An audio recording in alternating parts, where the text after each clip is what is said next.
and welcome to day 2 of our digital summit. My name is Nick Banks. I know a number of you on the call this morning joined us last week, but for those who didn't, I am a partner at Scrutton Bland and lead our advisory team for our agricultural, farming and estate clients. This morning, you won't hear too much from me. You'll be pleased to hear, having heard my presentation and last week. But we are continuing the theme of last week's presentation, which is the 3 pillars for a farm to be sustainable in the face of the reduction in the direct payment regime as we transition to ELMS and embrace the new agricultural bill in the form it takes as it moves through Parliament. So a quick recap on the concept of this summit. For a farm to be financially sustainable, in my view, there are 3 core pillars to that, which is to take advantage of the new agri-environment support regime, which we spoke about at length last week, and Caroline Drummond joined us to talk about farming to enhance the environment. To diversify, clearly, which many farms have already done, and that remains an important part of any strategy to secure additional revenue streams. And the largest pillar, which is to enhance profitability. And last week, I spoke about doing the compounding effect of incremental gain and doing things, getting a little bit more for your outputs and reducing the cost of your inputs and making your process more efficient. And the compound effect of those is to enhance profitability. So today's summit is continuing that theme and quickly outline our agenda. Next slide, please, Elizabeth. I'm delighted and very grateful for the speakers again to respond so positively to my invitation to speak. And our first speaker is Katernia from NatWest Group. And Katernia will be talking about an economic perspective of agriculture and climate change. And clearly climate change and moving towards supporting the UK and moving to the net zero target is a strategic objective of the agricultural bill. Following Katernia, I'm delighted that Adrian and Sam are joining us again from Tuckwells Ltd. Adrian and Sam spoke at our event last week, and they'll be discussing precision farming and how that can help maintain profitability and enhance productivity. Following Adrian and Sam, my tax partner Gavin Birchall will be covering off a number of tax issues that are very topical to farming and estate businesses, and will also cover off the direction of travel of the Office of Tax Simplification's recent review of inheritance tax and capital gains tax, some of which there's much speculation may be within the forthcoming budget in March, which we're looking forward to some trepidation. After Gavin, I'm delighted that Mark will be joining us from the British Egg Industry Council to explain and discuss the opportunities and challenges within the British egg industry. And I'm sure the demand for egg product and eggs has very much changed during the pandemic with the restrictions on leisure and hospitality and the increase in home baking. Following that, we will have a question and answer session as we did last week. And I'm very grateful for Andrew Knowles, Chief Executive of Fram Farmers Group, to be chairing that. And throughout this morning, I encourage you to take advantage of the chat function, as you all did last week, and do ask any questions as we go. You'll recall that in putting together our summit over these 2 days, and we split it over 2 days to sort of make it manageable, given sort of Zoom and Teams things, often we get fatigued with that format. But in lieu of a physical event, we have pledged to donate to Yana the cost of the bacon rolls that we might ordinarily provide had we been hosting this event, most at Trinity Park on the outskirts of Ipswich here in Suffolk. And we're hopeful that Melinda from Yana will be joining us at some point this morning to just outline some of the work that Yana do. Without any further hesitation, I will ask Elizabeth to pass the slides to Katernia, and hope you enjoyed today's summit. Thank you very much.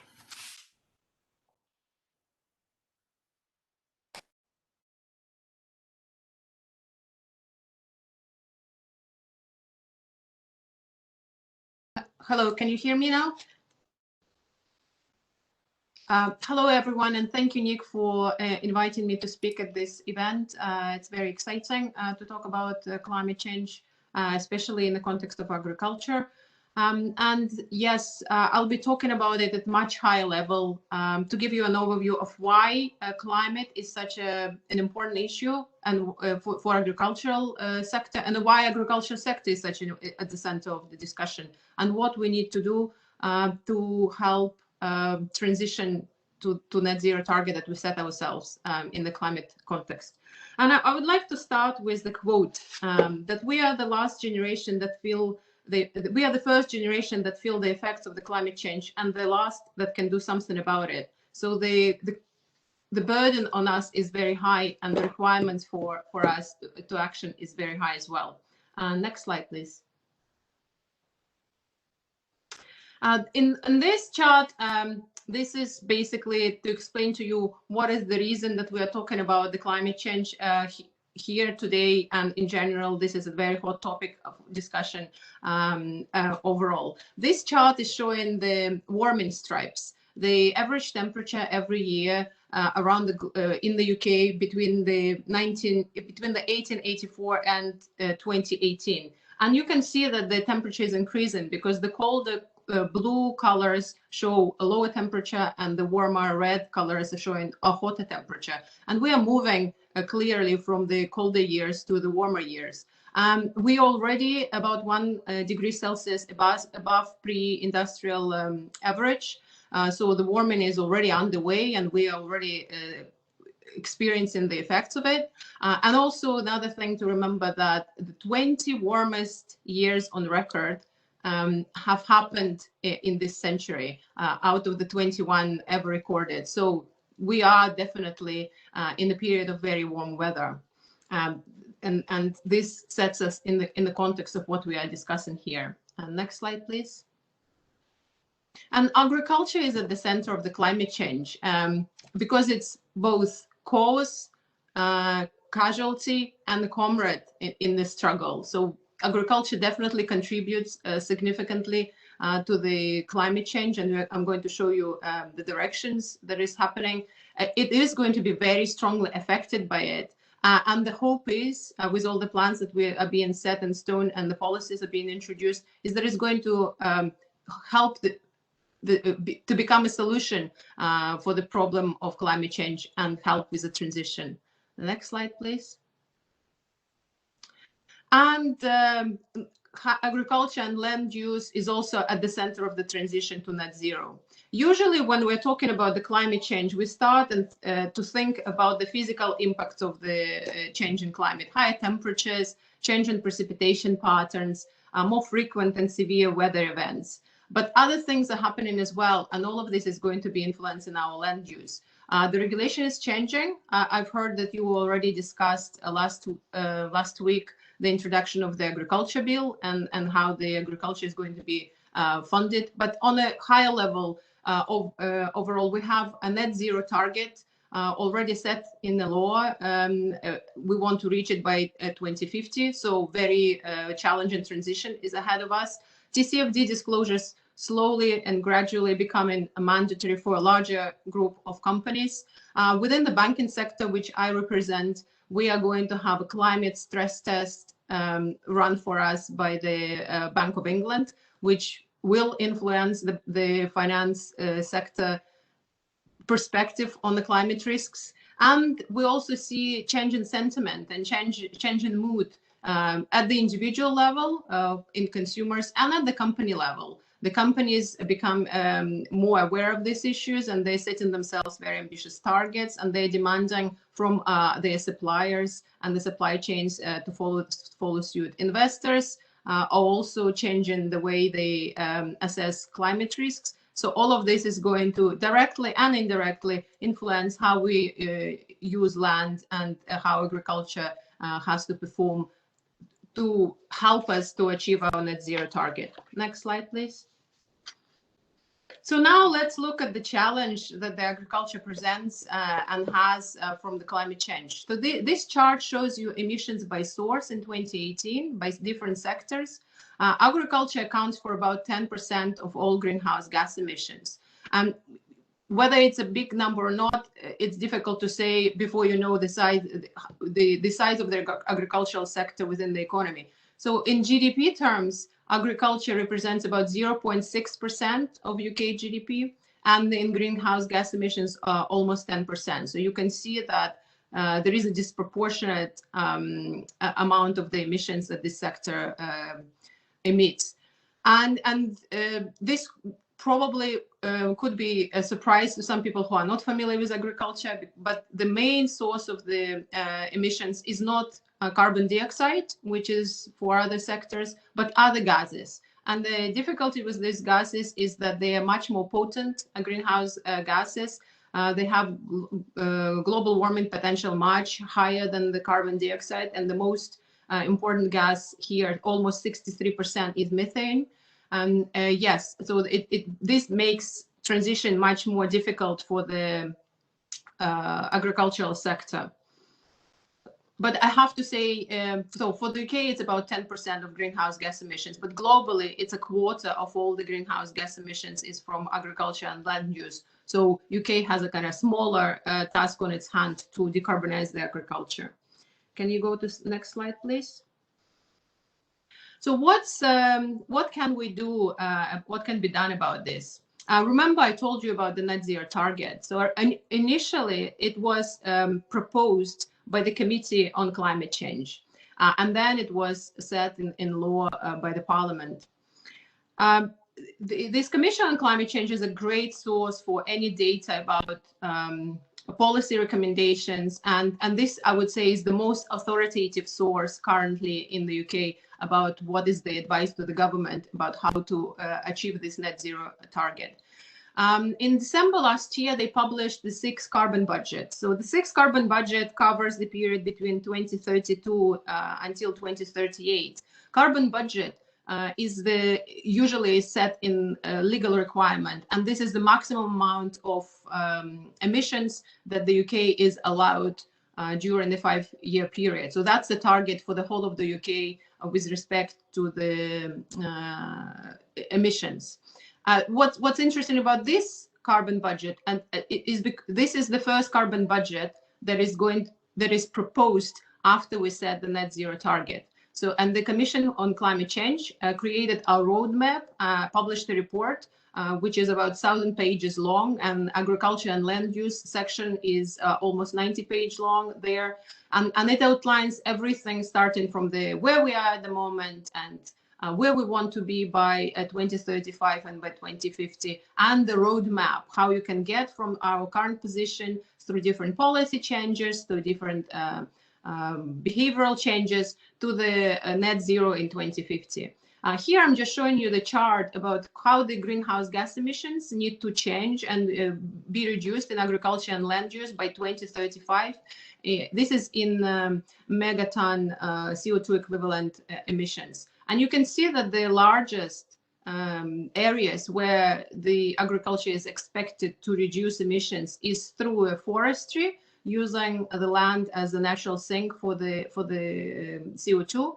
And other things, like the big one, an interesting one for me, is the dietary change. So expectation is that the UK public is going to move from the food that requires a lot of emissions to the less emissions intensive food. So from meat, in particular beef, to more vegetarian diets. The other important changes are in low carbon farming and energy crops. But the whole distribution of various measures and various policies and changes that's required is showing that every aspect of agriculture and land use is affected and expected to change quite rapidly, because this is just what by 2035, and more changes are expected to happen by 2050.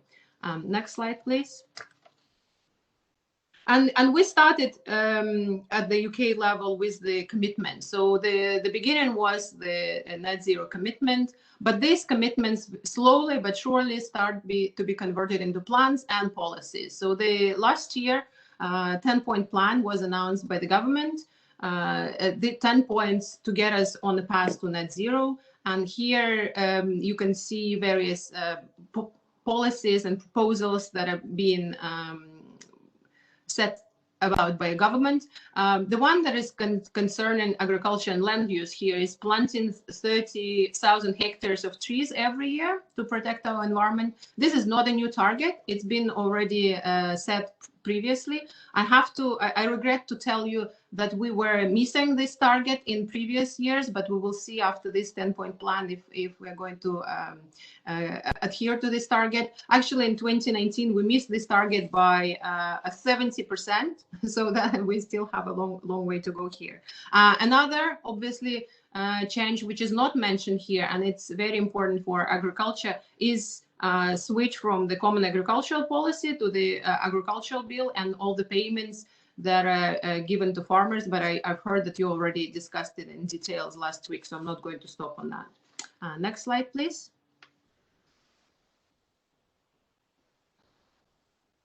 So how can we achieve this big transformation? One direction of change is, of course, the industry own initiatives. Initiatives like Greenhouse Gas Action Plan. This is an industry-led initiative to deliver a reduction in emissions in agriculture. And it has many high-level members, including NFU. And NFU, I have to mention one thing about them. They set even more ambitious target to reach net zero greenhouse gas emissions from agricultural sector by 2040. This is more ambitious than the Commission on Climate Change plan that I showed you in the previous slides, and also more ambitious than the UK-wide net zero target. So the industry is very serious, and they put in place plans to decarbonize very quickly. Next slide, please. And on top of the own initiatives, there is a growing pressure from consumers. Large food groups commit to reducing emissions, and this necessarily puts the pressure down to the supply chain, to the farmers as well. Consumer preferences are also changing. People are switching from more and more to the plant-based diet. Currently, UK alternative meat accounts for about 4% of the meat market. And the forecast is that it's going to be growing by 7% per year. But these are pre-COVID forecasts, so I haven't seen how this is going to change now that we are living in a slightly different world. But I don't suspect that this particular thing is going to be changing, because the preference seems to be quite clear in this direction. And technological advances enable change in agricultural sector. They offer reduction in greenhouse gas emissions and improvement in productivity at the same time. Next slide, please. And I would not be an economist if I didn't mention productivity in my talk. Requirement for technological revolution in the UK farming comes not just from the tackling climate change. Agricultural productivity is always a target, and we need to strive to achieve a better growth in this area as well. And this chart shows the improvement in agricultural productivity in selected countries since 1990. And you can see that Britain is at the bottom of the ladder. So we have a long journey to go, and there is a room to go in improvement of agricultural productivity. And obviously, all of this is going to get us to using less land for producing food in this country and releasing it for other uses that can reduce greenhouse gas emissions. And so here I'm going to stop. And in conclusion, one thing I want to say is that agricultural sector surely has a challenge on its hands with respect to decarbonizing and switching, changing the way we operate, changing the way we produce and use land. But at the same time, it's very important to remember it's not just a challenge, but it's also important role in playing getting the UK to the low carbon future that we outlined ourselves. So thank you very much for your attention.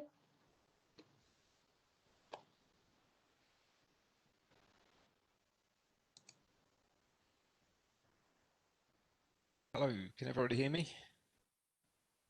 Yes? Yeah. Okay, my name's Adrian Fullman. I work for Tuckwells Ltd, and I'm going to co-present this section with my colleague Sam Body. We're going to swap between each other, so hopefully the technology will work. So if you can just click on to the first, and again once more, please. Okay, so basically we're setting the scene for where we come with the technology options. Obviously, it'll be quite a John Deere slant to this, but there's similar technologies available from the different manufacturers. So just click on to the next slide. Okay, so where have we come from? So down the bottom left of the graph here, we obviously the first real milestone coming away from horse-drawn agriculture was where we had mechanisation.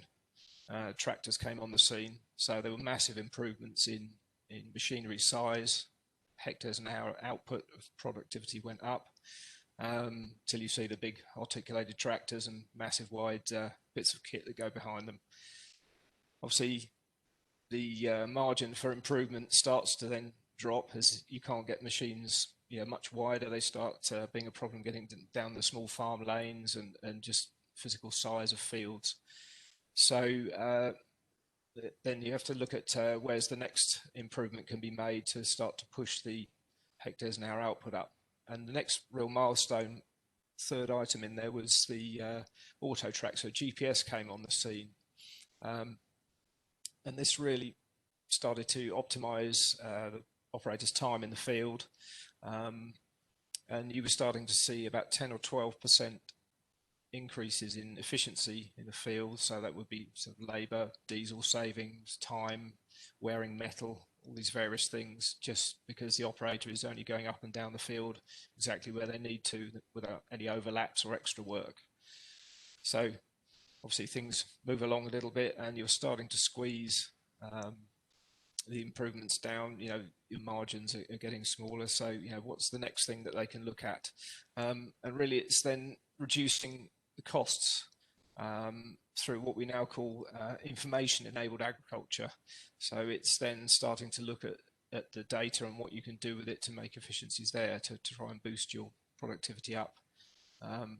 We move into this area, you may have heard Farming 4.0 mentioned. So this is really this digitally enabled agriculture scene that we find ourselves in now. So just move on the next slide, please. Okay, so as a brief timeline, this is again a John Deere flavour to it, but see down the bottom left, I mean, we really started in early 2000s with GPS technology. So we're 20 years into this game. And initially it was just lots of pretty pictures that people printed out and stuck on the wall because there wasn't so much to be able to do with it. But we're starting to move along through the generations of coloured displays come along. Auto steer technologies. To sort of 2006, 2008, we're looking at kit that will actually turn itself round at the end, lift up the implement, turn round to optimize these repetitive operations in the field.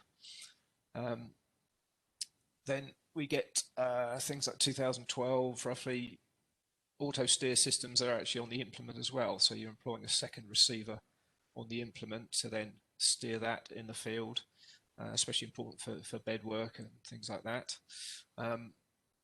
So then obviously 2014 roughly you start to then get more office-based solutions come along, and we'll look into these a little bit later. So the operations center, you start gathering all this data, what can you do with it, where do you store it, cloud-based technology comes along, and advances in that we'll look into a little bit later.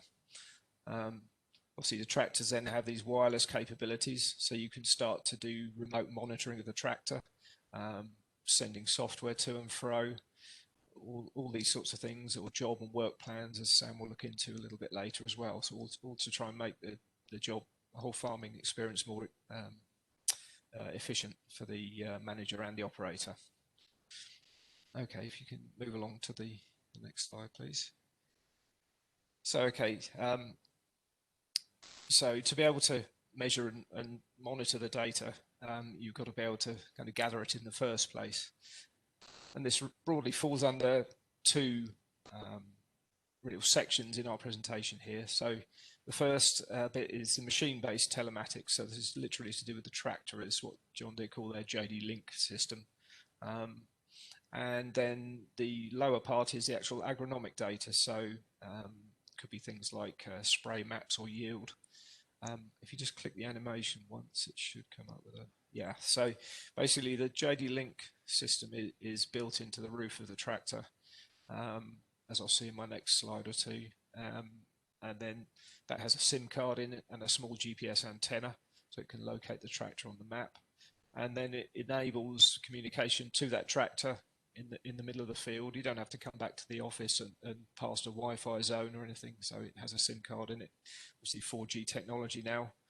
And that enables the increasing amount of agronomic data to be able to push into our operations center or our web-based cloud storage. So if you can just push on the next slide, please. So yeah, a typical on-screen display from our JD Link system here. So this is the top part of the previous slide. And up the top left, that will show the basic machine information, serial number. You can get fuel level, AdBlue level, if there's any fault codes. And then moving down the left, you have a machine on hours, so there'll be like a grey area there, and purple when the machine is actually on. And then down the bottom left, you have more machine-based data. So if you just click once for the animation. Yeah. So on the map behind us, it showed where the machine was. Once you then set the date range, you can then start to look at, this is just one example, but average fuel usage rates. So you can then start to monitor and benchmark your different machines, or look at how efficient, say 2 or 3 similar sized tractors within your fleet are doing, and compare one against the other. So if you can just push on to the next. Okay, so another thing it enables is remote fault diagnosis. So this can help the customer or the operator out. So for our, what we call our service advisor system, this is a screenshot from there. It will actually show the cell connection status up the top left, and then in the middle there, if there's any remote fault codes that the machine has then generated. So we can actually then dial in without having to come out to the field and connect up a laptop. So these days we can actually do this all remotely. So this is all efficiency savings for time on what possibly is a workshop job. So you're saving money for the customer. We can then move along up the top right to actually send software to the machine. We can do recordings in real time as it's going up and down. If there's any faults occurring, we can set trigger points. So if it's a particular trigger, or we can even use the operator, say the road horn as a trigger. So if the operator noticed something, he can then dab his road horn, and that will set a recording going, for a certain length of time. So this is all helping for repair efficiency. Okay, if you can move along to the next slide.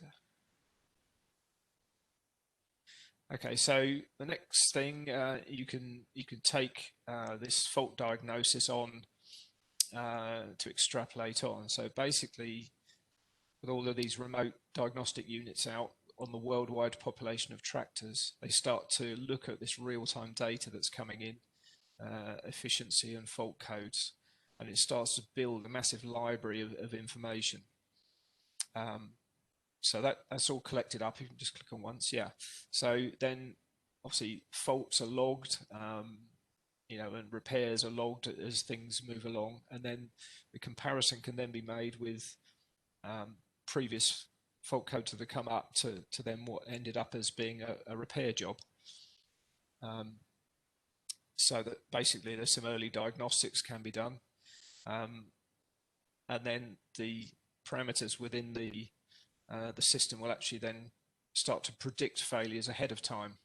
So if it starts to see a repeated system of codes coming up on a tractor, it can then warn with these expert alerts. It can send information to the dealer service manager to then say, okay, well, this tractor is looking likely it's going to fail within the next 6 months. So it's worth then contacting the customer to pull it in to have possibly a size repair, but it will be sort of proactive rather than being reactive in the middle of harvest, and the repair bill is 10 times as much, and all the downtime and inefficiency that causes. So these are the latest technologies being used in what's called this data-driven machine improvement. Okay, if you can push on to the next slide, please. Okay, so Sam will take over now. That was just a brief look at the machine side of things. So Sam's going to take it on into the actual operations center and agronomic data. Hello. Yeah, so now we're just going to talk about the MyOps Centre. This is an online and app-based system that keeps being updated all the time. And it's really allowing your farm to be online and in your pocket and to view wherever you are. If you can just click on one, please. So it's easy to understand, integrated tools to support your agronomic decision making and help you get your maximum yield out of your farm. And the idea of it is to reduce your input costs, but be as efficient as possible. It's an open data platform which enables you to use it alongside your John Deere or your mixed fleet of machines, if you have that. Just click on once, please.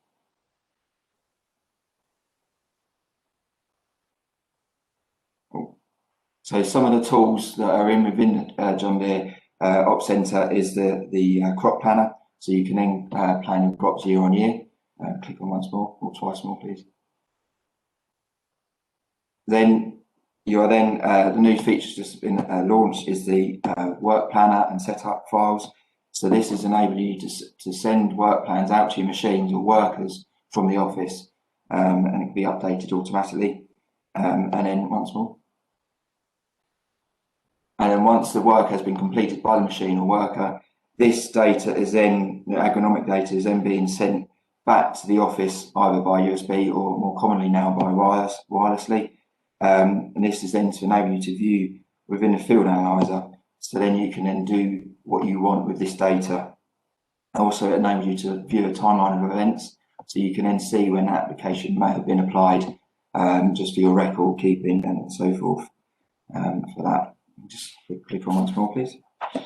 So now we're just going to have a quick look through the work planner.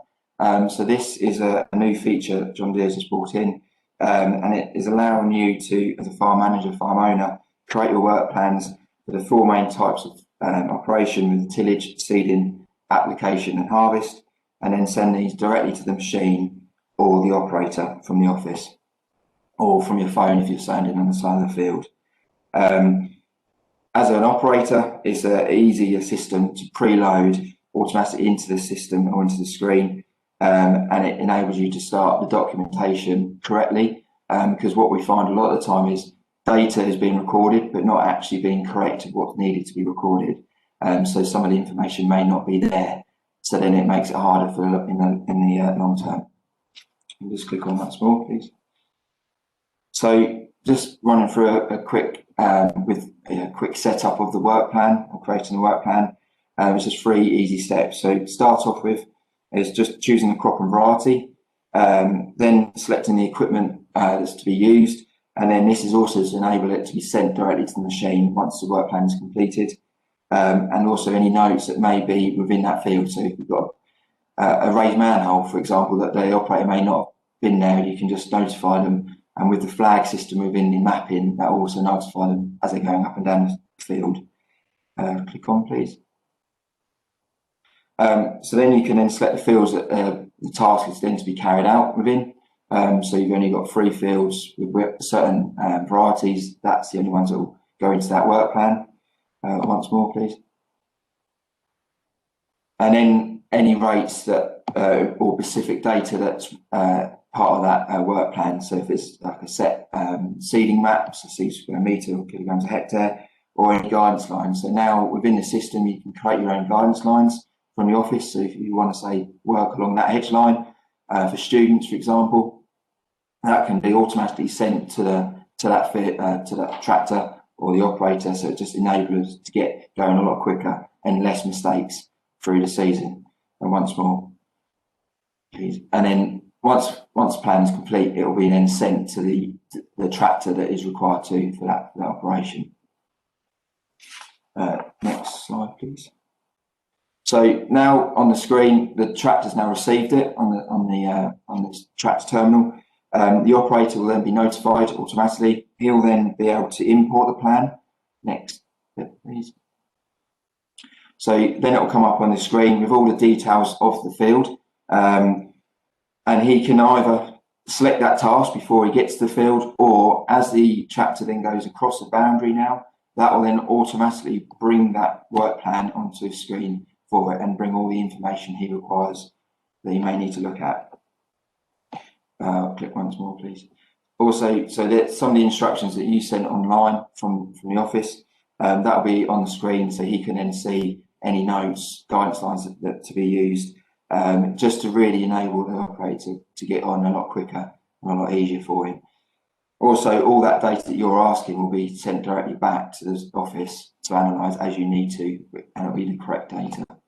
Next slide.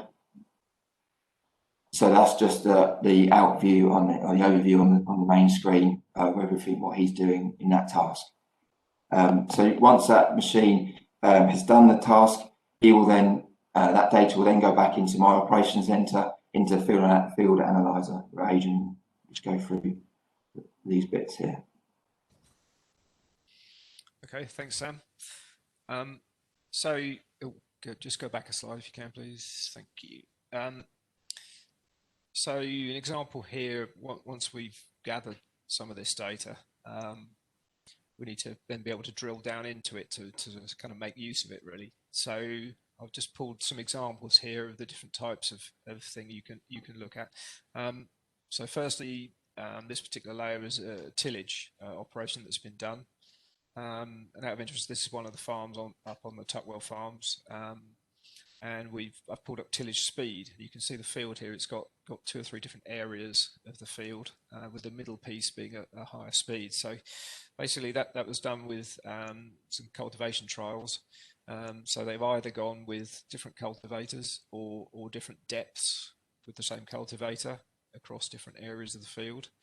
And obviously you'll see different results in the soil structure and what's happened, but then you can actually start to drill down into this data and look at efficiencies. So this could result in fuel savings across the field. So it all goes to build the bigger picture, enable you to drill down into your data.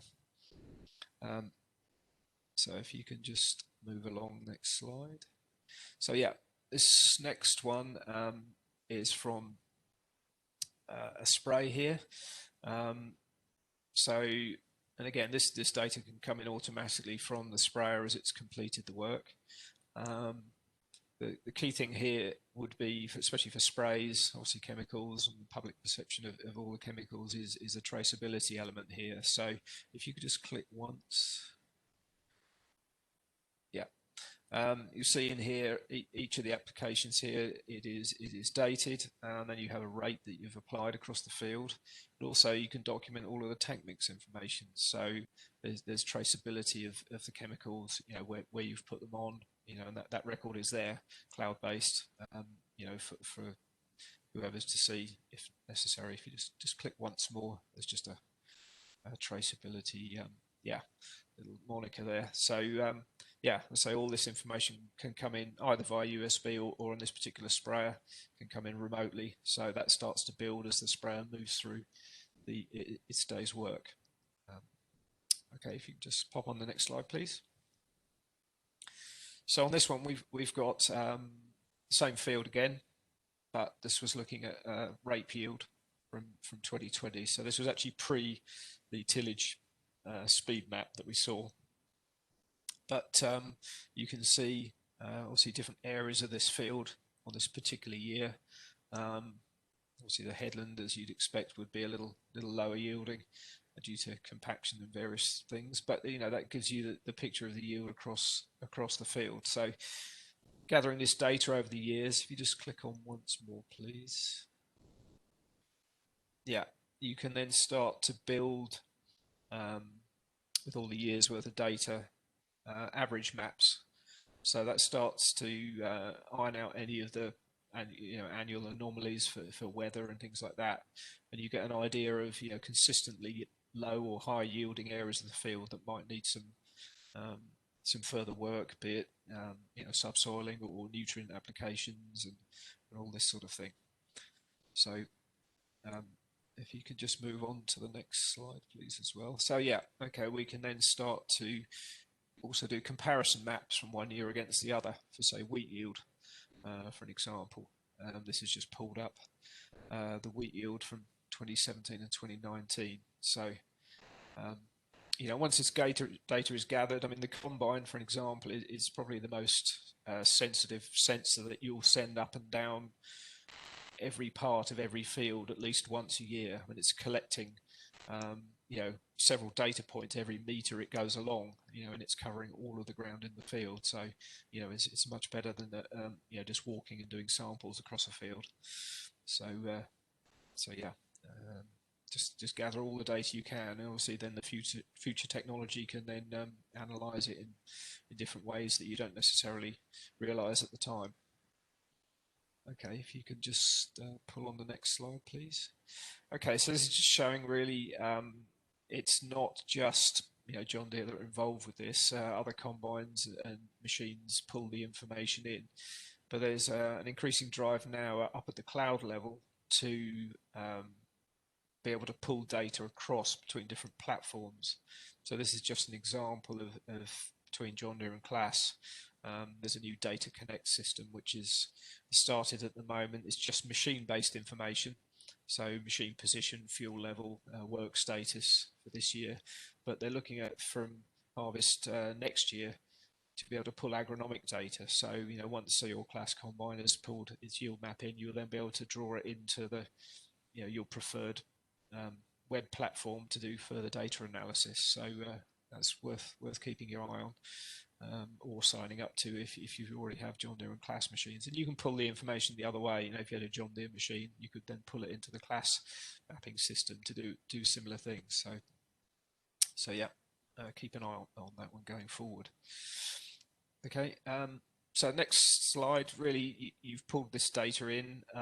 You know, what can you start to do with it? So the system here just shows you can then start benchmarking, and this particular one is showing some wheat yield 2020, so you can then start, and I've filtered it for average dry yields, and you can start to see your better yielding fields, worse yielding fields, and then, you know, for further data analysis, you know, going forward.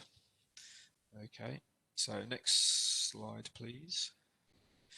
Okay, so yeah, once we've gathered this harvest data, got this wealth of coloured maps on the wall, you know, what can we do with them, you know, going forward after the harvest? So apologies for those who already know about them, but I just thought I'd mention about prescriptions. So, you know, we can start to use systems on the web here to create zones for a field, split the field up, and it could be for things like soil type, it could be drainage areas, slope, different nutrient analysis, NP and K, pH, on this particular one, previous yield.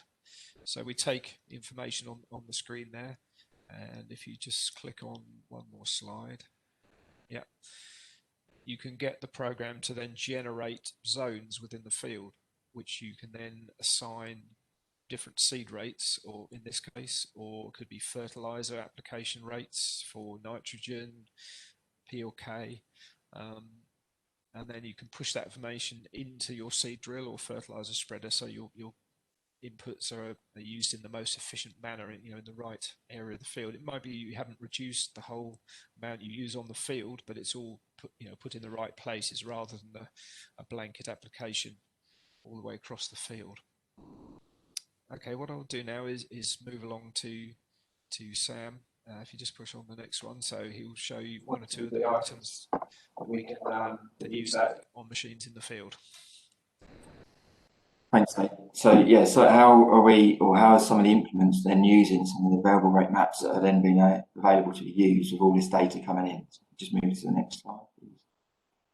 So we're going to start off with the Cleveland geo spreader. So this actual geo spreader itself has been about for many years. And the first part of the geo spreader really was for the spreader to spread up to 54 meters, and now into 1 meter sections anywhere across that spreader width. The with the application rate being correctly applied. Now, technology improvements coming on, variable rate maps are becoming more and more part of what people are wanting to spread.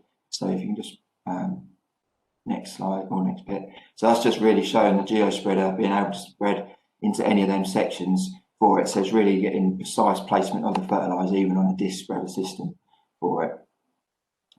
Next slide, next bit. This is where it gets complicated, sorry for the complicated slides. Next again, and then next again. So at the moment, standard variable rate map is sent to the machine in a grid pattern, normally in a 10-metre section of the map. But up to now, the spreader has only been able to take an average application rate across the whole spreader width. The input rate on this map, just on the right-hand side of the presentation, is determined at the geo point behind the spreader, and this is an average rate of 170 kg a hectare. But as you can see on the graph, there are, on the left-hand side, you're minus 21 kg a hectare where you want to be. On the right-hand side, you're actually applying too much where you want to be. So it's not actually really correct to the variable rate map for it. So we can just move to the next. Oh, and next again. Yeah, so now with the Kverlin multi-rate system, so it's now taking 8 points across that variable rate map behind the spreader, so splitting it in, so you've now got 8 geo point sections. This is then enabling the variable rate map to provide different rates to the left and right hand discs for the spreader, so it will apply according to that map. So with this feature, the variable rate map now, which is the same map as before, is being correctly applied across the field. With this example, the average deviation to the left disc is now 0.8 kilo per hectare, and the right disc is 0 kilo a hectare. So really, with this 8-point system, you're getting much closer to where you are wanting to be with the variable rate map for it. We'll just move to the next slide. So now just onto the John Deere spraying technology. So Exact Apply has been out for a couple of years now, first brought out in America. We're now seeing it in the UK more and more. And other manufacturers have got different systems they're using, but this is a John Deere system. So Exact Apply is a pulse width modulation system, and it's got a 4 nozzle turret. You can use 2 nozzles at any one time, a 15 hertz system, or 1 nozzle at 30 hertz. And the pulse width modulation is basically pulsing the sprayer, so you're getting the correct application rate at the correct pressure at any time across your field, no matter where or what speed you're spraying at. Also works with something called turn compensation, and this means that the Exact Apply automatically varies the rate across the entire boom when you're turning the corner. So as you've got a 36 metre boom, for example, and you're going around the headland, your inside of the boom is potentially over applying inside, but under applying on the outside as your boom is going so much quicker around the field. With the turn compensation, it's applying exactly the right rate across the whole boom. Also now with the Exact Apply and other John Deere nozzle technology, it's brought in individual nozzle control. So now if you've got 36 metre boom, you're running with 72 nozzles with a 50 centimetre system. So you've actually got 72 centre or nozzle sections. You can just next, so the video plays. That will just show you a bit more of what on a trail sprayer that we're using today.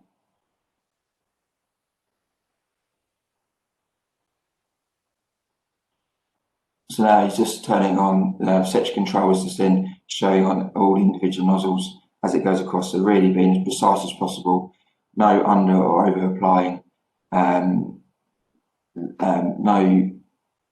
the right amount of chemicals being used and applied for it. Also makes it for harder day spraying, busier, or with weather as it is today, more time spraying. If you have got to go at the night time, it's a lot more safe to do so. Next slide, please. Can you just click next, please, and again, so the video plays. So now with the Vardostat system, so the Vardostat seed eye is a seed counting and monitoring system that can be fitted to all the grain drills that we see. So normally in our area, the rapid drills is most common. The seed eye sensors every single seed that passes through the seed sensor, so just using the infrared laser system. And now this is now enabling the farmer to set his desired seed rate in terms of number of seeds per square metre, so being much more precise in the system. With the seed eye system, there's no need for calibration, saving time and ease of use of the driving as the driving speed is used to automatically adjust the metering system to ensure the selected seeds per square metre is maintained across the whole field. If you are now drilling a variable rate map, this will then adjust accordingly as you travel across that map for it. It also works as a blockage system, so if you do get a block sensor, block coulter, it will then notify the operator in the cab for you.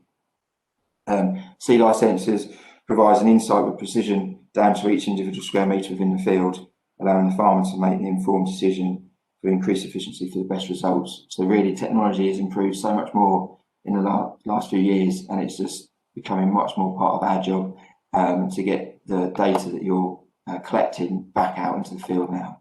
So I'll just pass you over to Aid to conclude. Okay, thanks, Sam. So really just drawing it into a conclusion, just to highlight, really, there's kind of three areas which all interrelate here. So you've got the precision farming side, site-specific data that's coming in from yield maps. You've got where efficiencies can also be made. You've got management documentation, traceability, and then the automation of machines and the implements. And you'll see a lot more developments in terms of robotics as well coming in. We're already looking at machine sync, so you have a driver on one tractor and it's controlling the machine next to it. You see things like drone technology obviously pushing on in the next few years. All these sorts of exciting technology really just to help the farmer be productive, profitable, and the traceability element. So yeah, thank you for that, and we'll move on.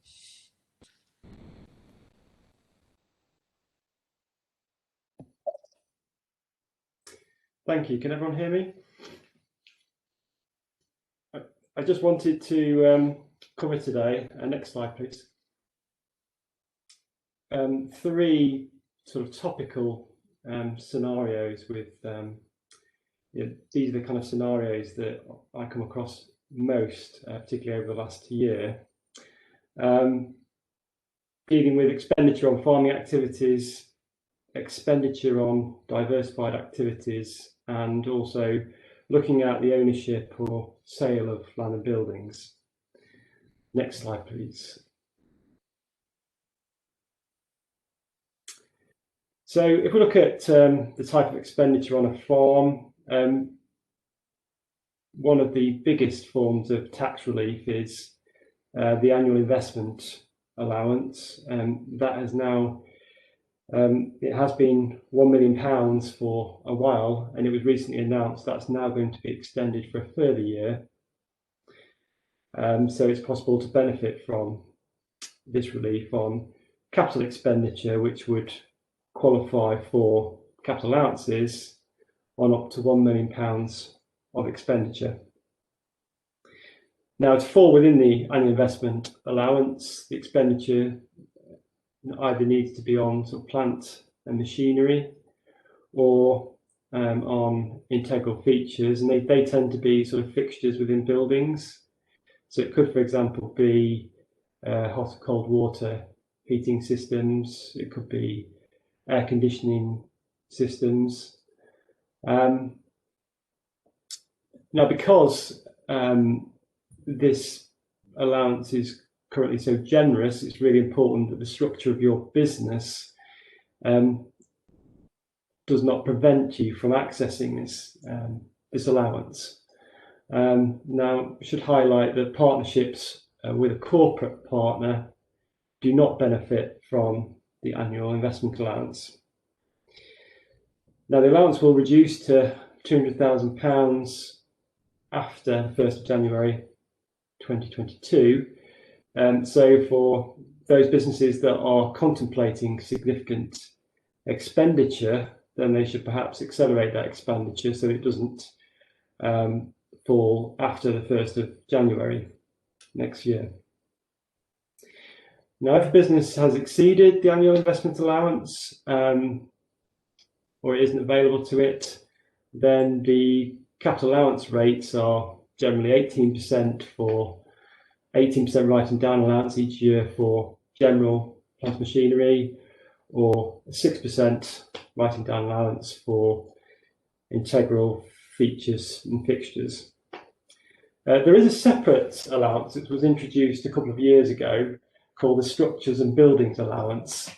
And that's an allowance that's available where you've got expenditure on, say, a building which doesn't benefit either from plant machinery allowance or isn't viewed as an integral feature or fixtures.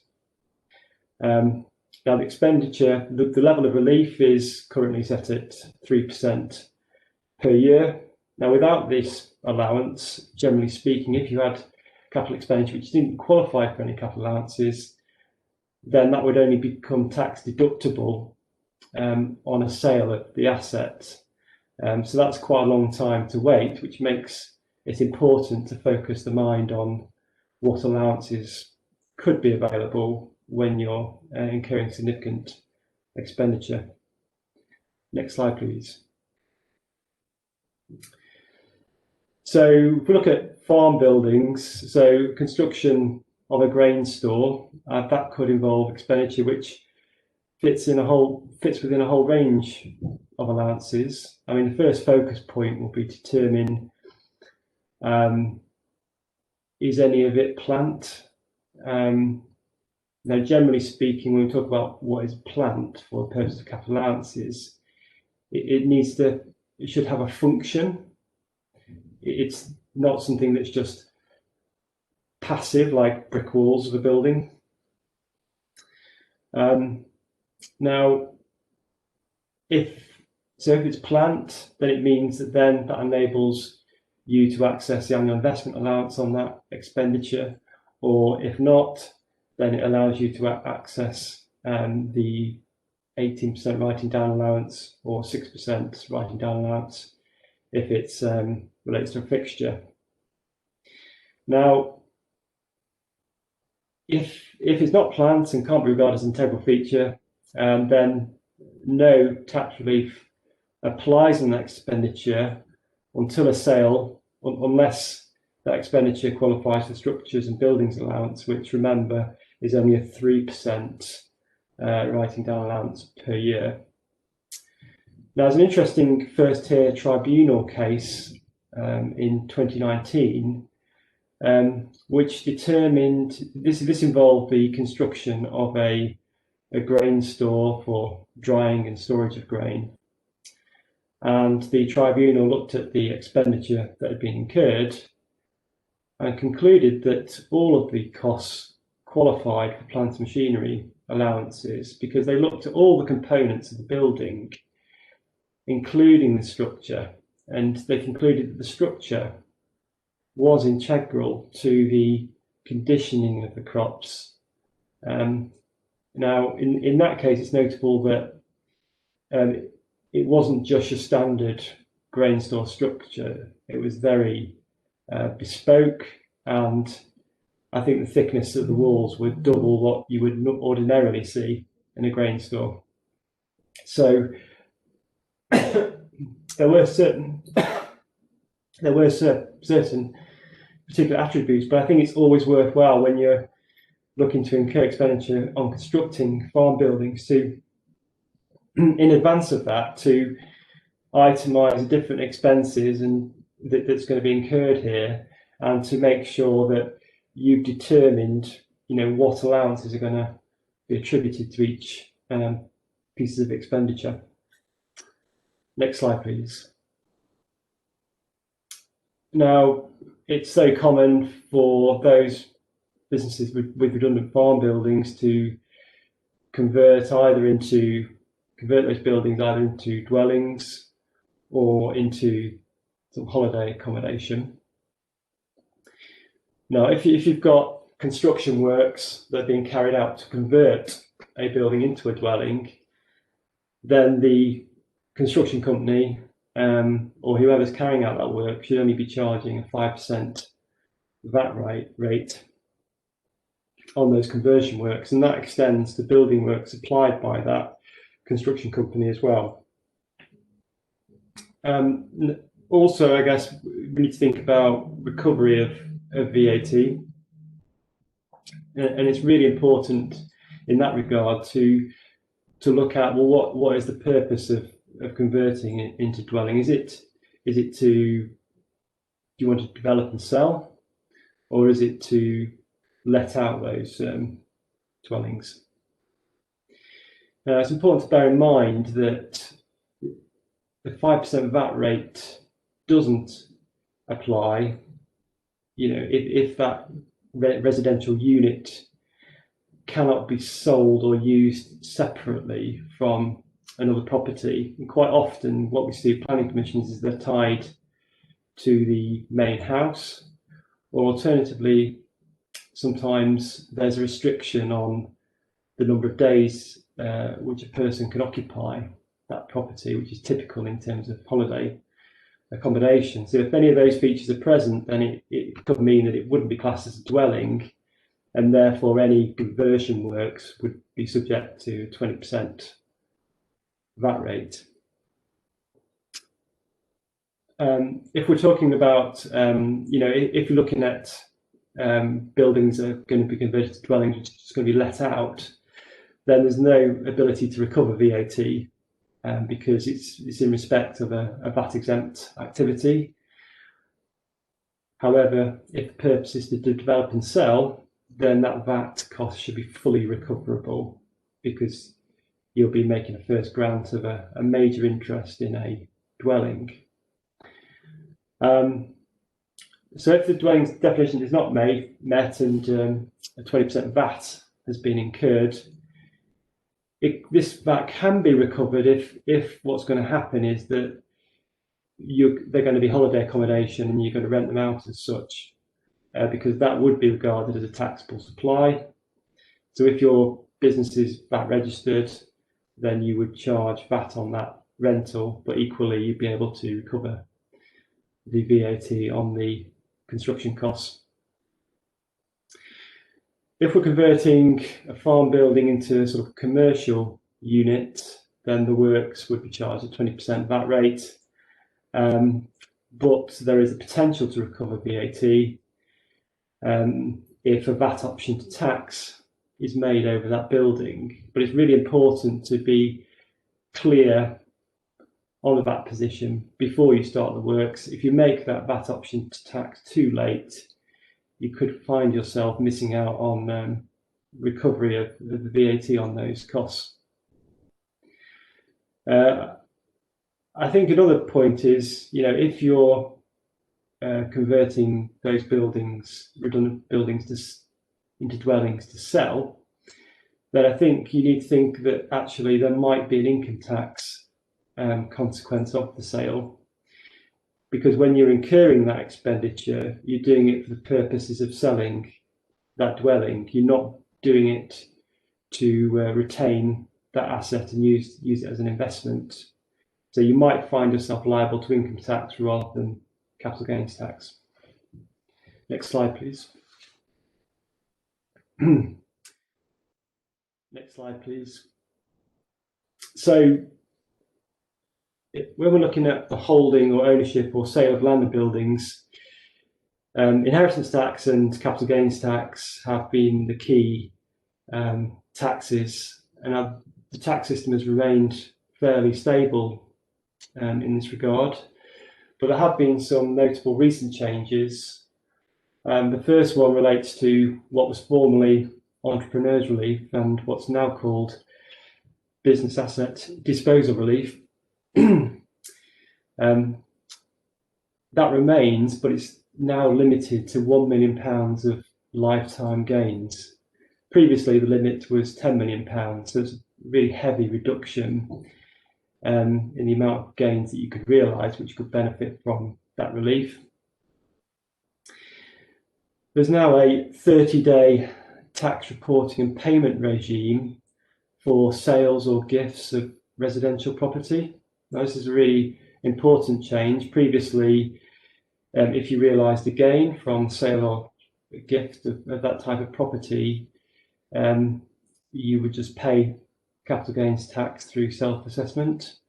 But now, obviously, you've got to pay that tax within 30 days of completion of the sale or the gift. So it's really important that you speak to your tax advisor or accountant in advance of the sale to ensure that you've got all the information together to calculate the gain, so that you know what tax bill you're going to have to pay. There's also been a reduction to the availability of main residence relief, and that's principally aimed at reducing the period in which a property can be unoccupied, and it prevents relief applying whilst a property is let out. Now, there are, I think, much more significant changes on the horizon, and I will just briefly mention the OTS review very shortly. Next slide, please. So, talk about inheritance tax reliefs. The two principal ones are agricultural property relief, and that relieves the agricultural value of assets, principally farmhouses, farmland. In many cases, land accrues hoped value, particularly if there's a potential development potential there.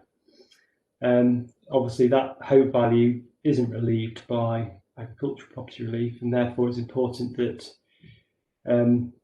business property relief is available so that hope value can be shielded from inheritance tax.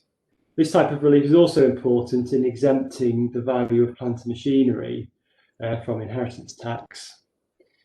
It should just say that business property relief is only available if the business carries out trading activities. And where there are some investment activities carried out by that business, those activities can't amount to more than 50% of the overall business activities. And there's a whole range of factors that you need to look at in assessing that 50% test, and that test has evolved through case law, so careful analysis is required. Next slide, please. So there's a number of pitfalls with inheritance tax. So the first thing is, there are quite a number of old-style Agricultural Holdings Act tenancies in existence still, and those typically be tenancies granted before 1995. So if you own land which is subject to those kind of tenancies, then there may only be 50% agricultural property relief available. If you've got land owned by an individual partner of a business, but it's occupied by the partnership, there's only 50% business property relief available. If you have land owned by an individual, but that individual does not control the company which occupies that land, then no business property relief applies at all. And I think it's important to bear in mind that, if people with development land, if they sell it and they realise cash, obviously they've suddenly got cash which is going to be fully subject to inheritance tax, and unless they look to reinvest that cash into some kind of business asset, such as farmland. Next slide, please.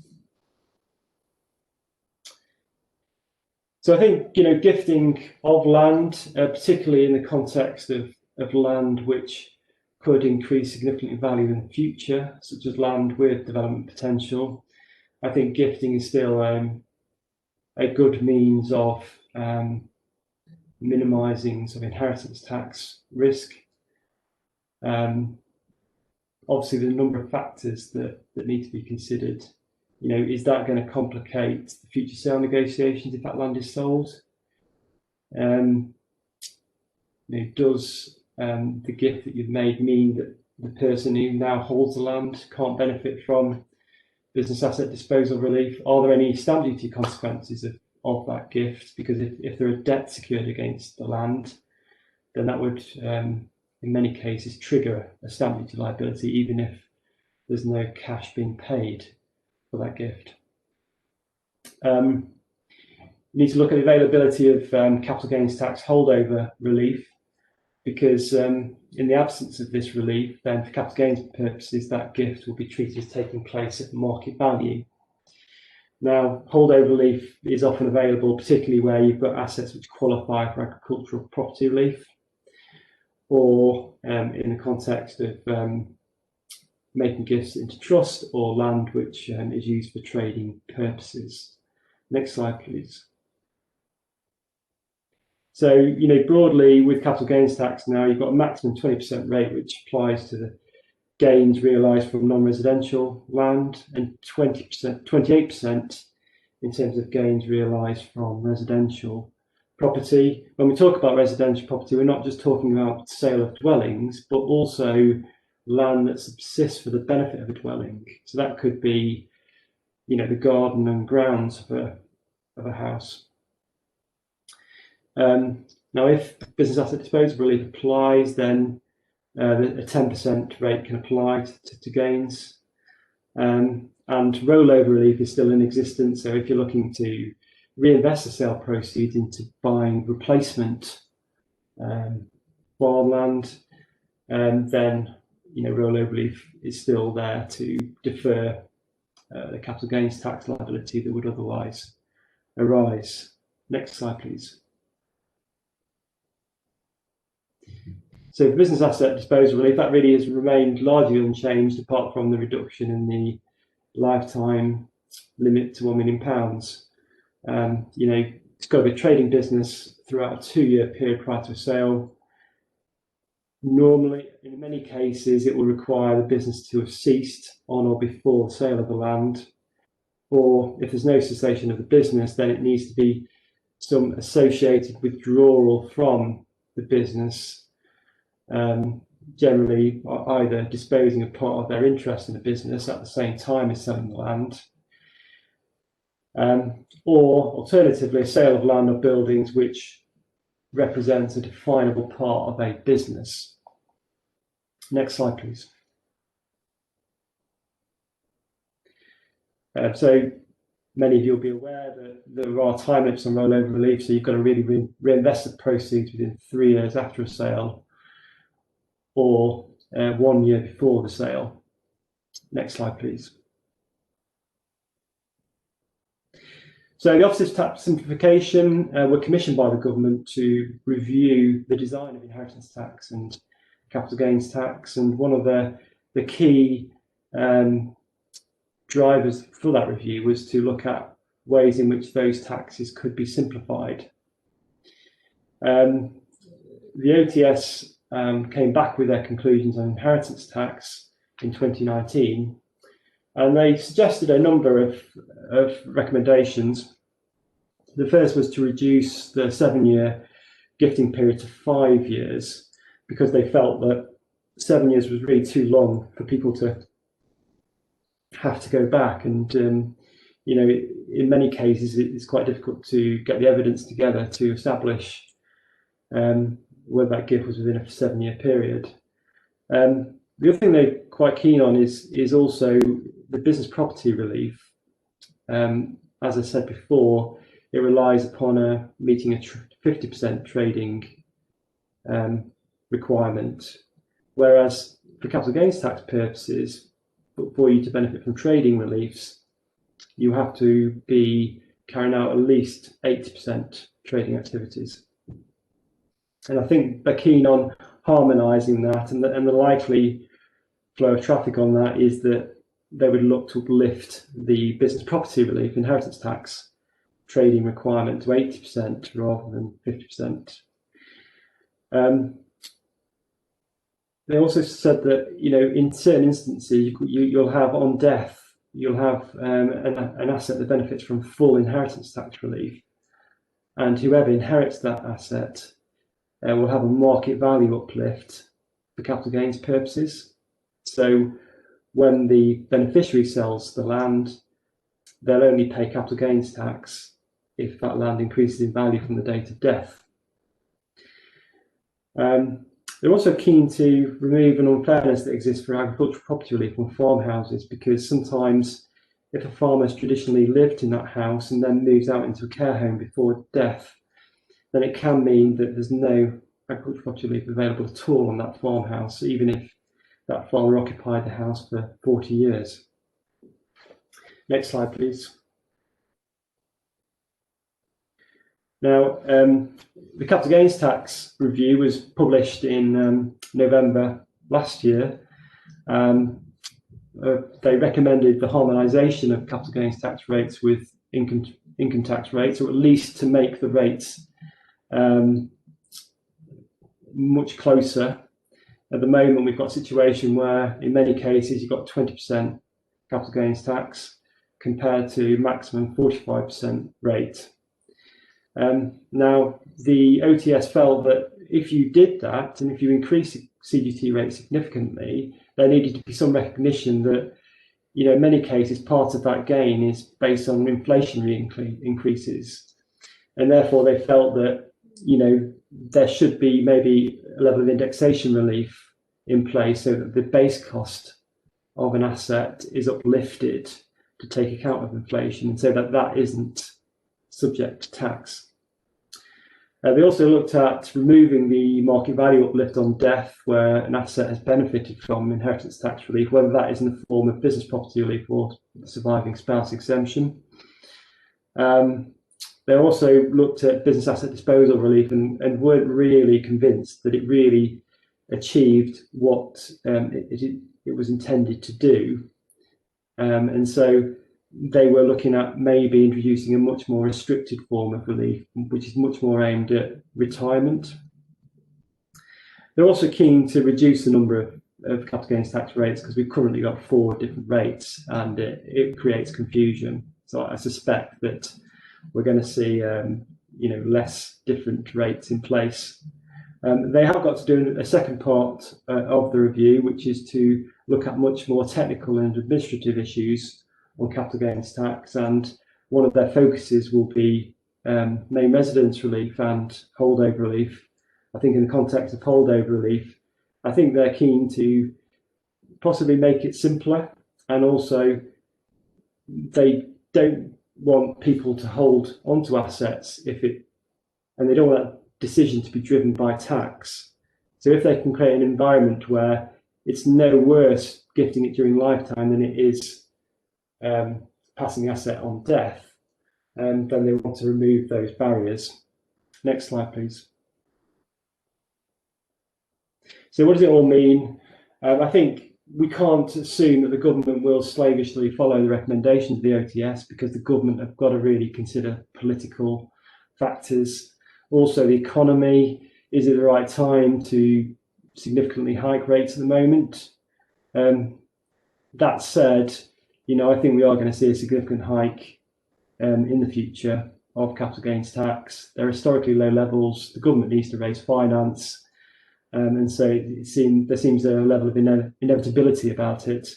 I think lifetime gifting is still going to remain important in the context of inheritance tax, particularly with, you know, some of the recommendations the OTS have made, and I think, you know, the OTS says that APR and BPR do serve an important purpose, so I think they will remain in place, but we might see some restrictions to business property relief. And I think that probably points towards, you know, where you've got some investment activities, really the trading activities have really got to significantly predominate in order to access business property relief in the future. Next slide, please. Just to recap, you know, if you're embarking on a significant project and incurring a lot of expenditure on that, I think as part of the financial appraisal, you should really look at, you know, the tax implications, risk of VAT leakage, hidden tax costs, and, you know, making sure that you maximise all forms of tax reliefs. And also in terms of ownership, you know, you really need to think about the structure of the ownership and operation of the business, to ensure that business property relief can be preserved. Thank you. I'll now pass you over to Mark Williams of the British Industry Egg Council. Thank you.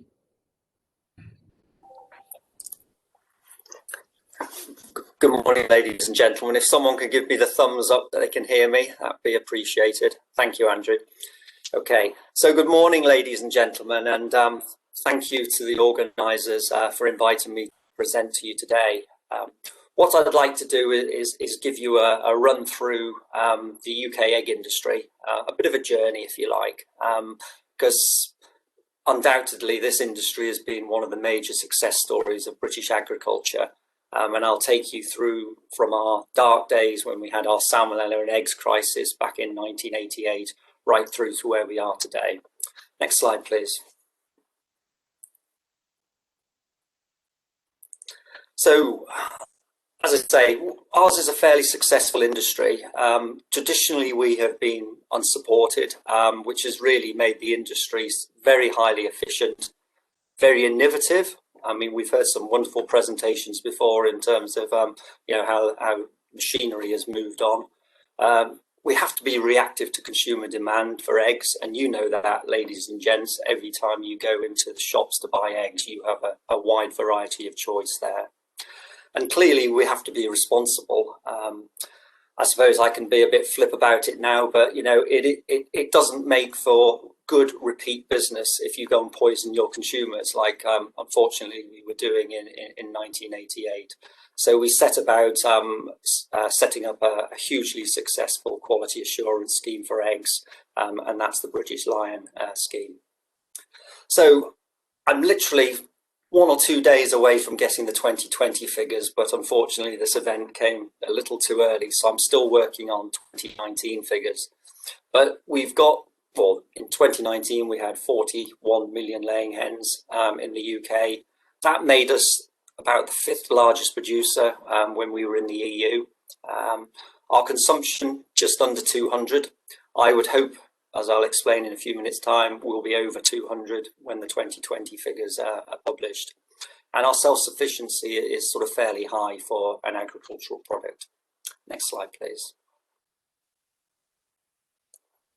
So this is how we sell our eggs. In round figures, 60% are sold at retail level in shell. Another 20% are sold to the food service sector, again in shell, so your restaurants, caterers, prisons, schools, hospitals, etc. And 20% are taken out of shell and made into a variety of egg products. Next slide, please.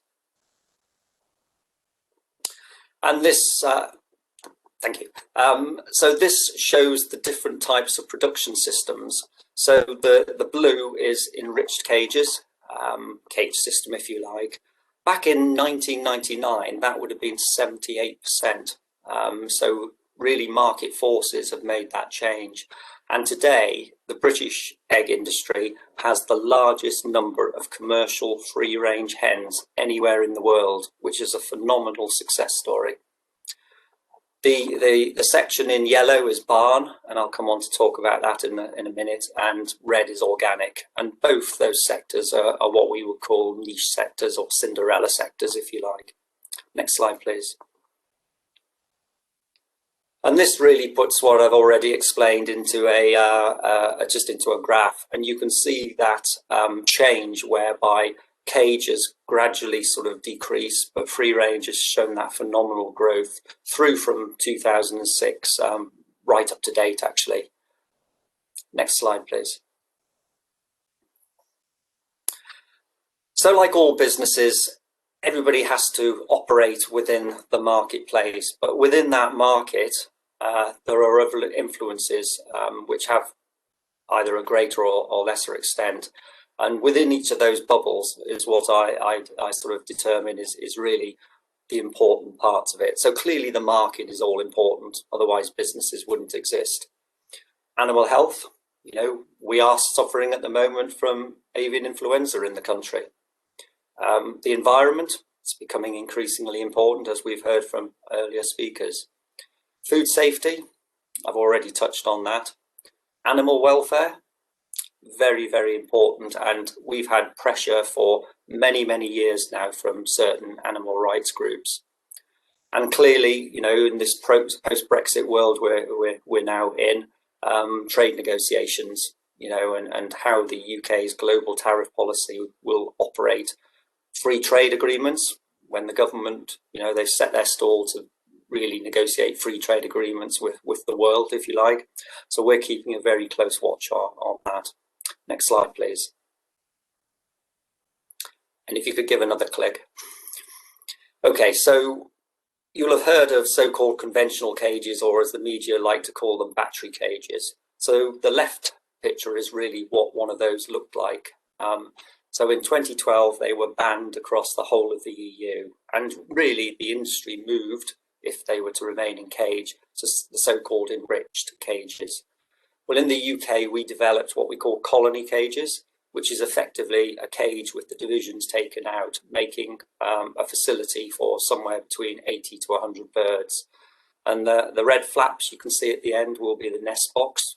There's perches in these, and there's also scratching areas. So they've been a huge animal welfare improvement, but they're still not liked, I would add that. Next slide, please.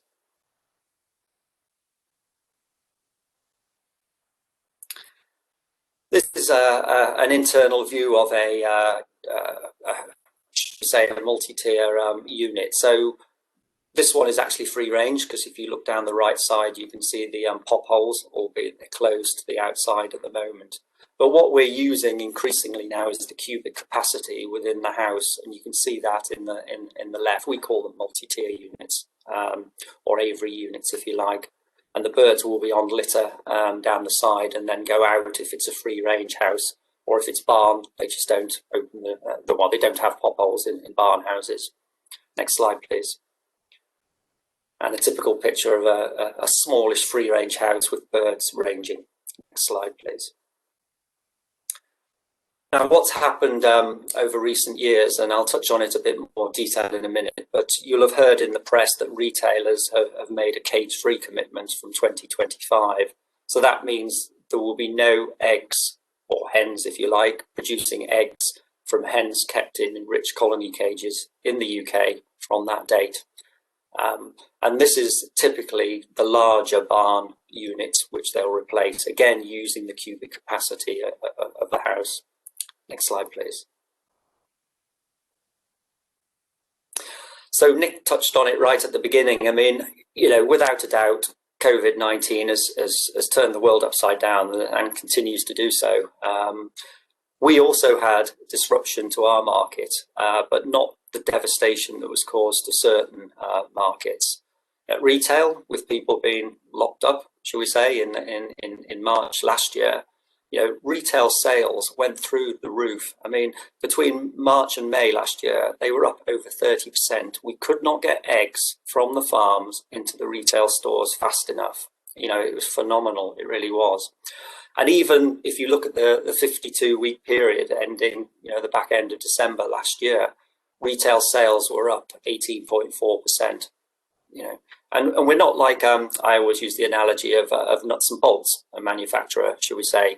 You know, if the customer wants more, well, they just produce more. Well, you can't get chickens to lay more eggs. You know, they're laying at the maximum anyway.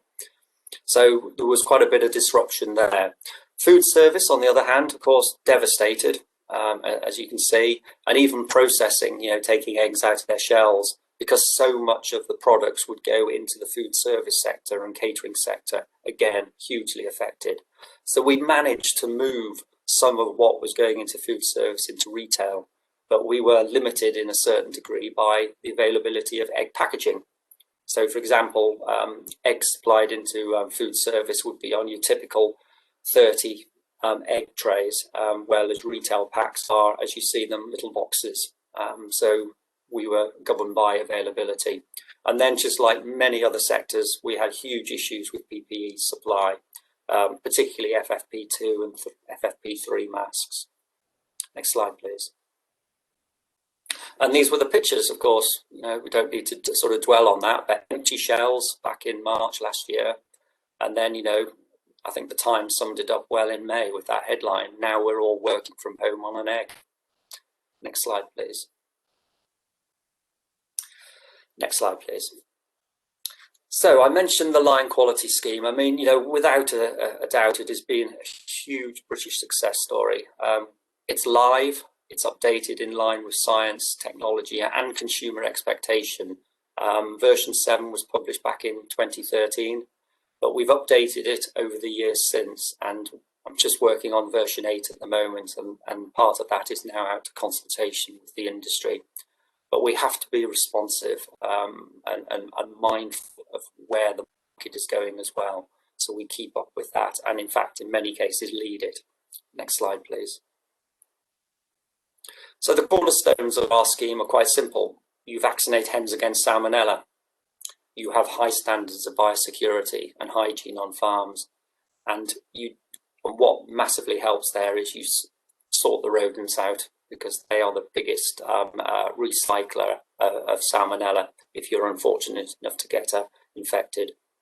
But, you know, we work closely with governments, experts, particularly, you know, down at Weybridge there, the scientists.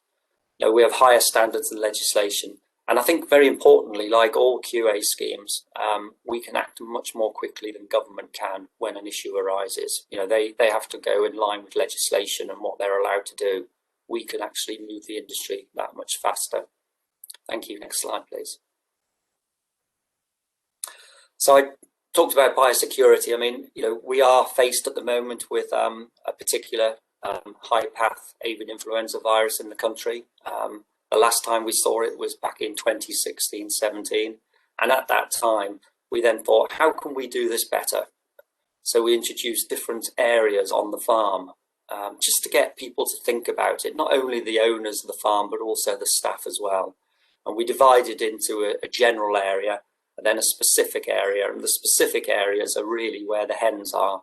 And you put a step over barrier, change of clothing and footwear.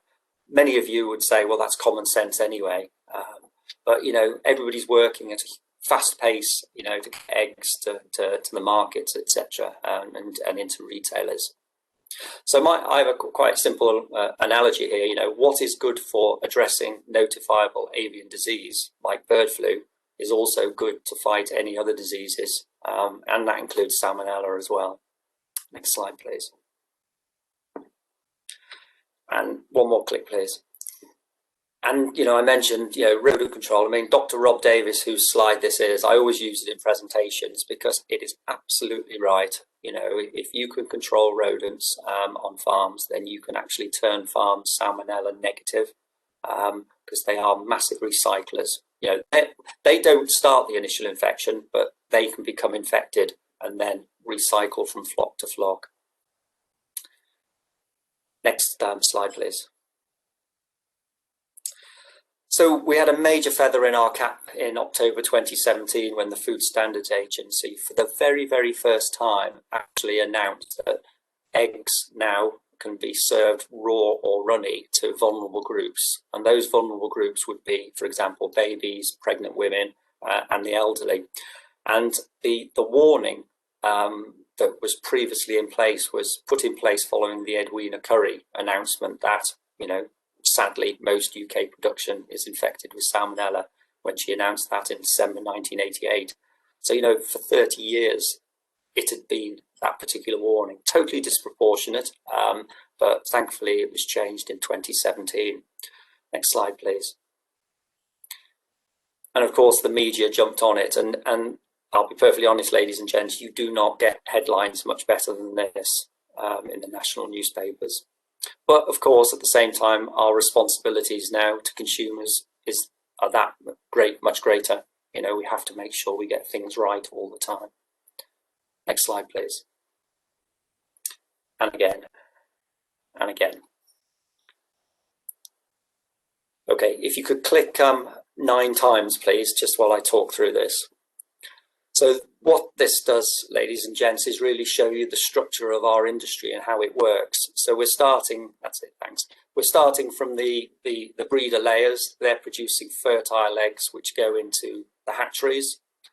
A day-old chicks appears 3 weeks later. They're reared on pullet rearing farms for 16 weeks.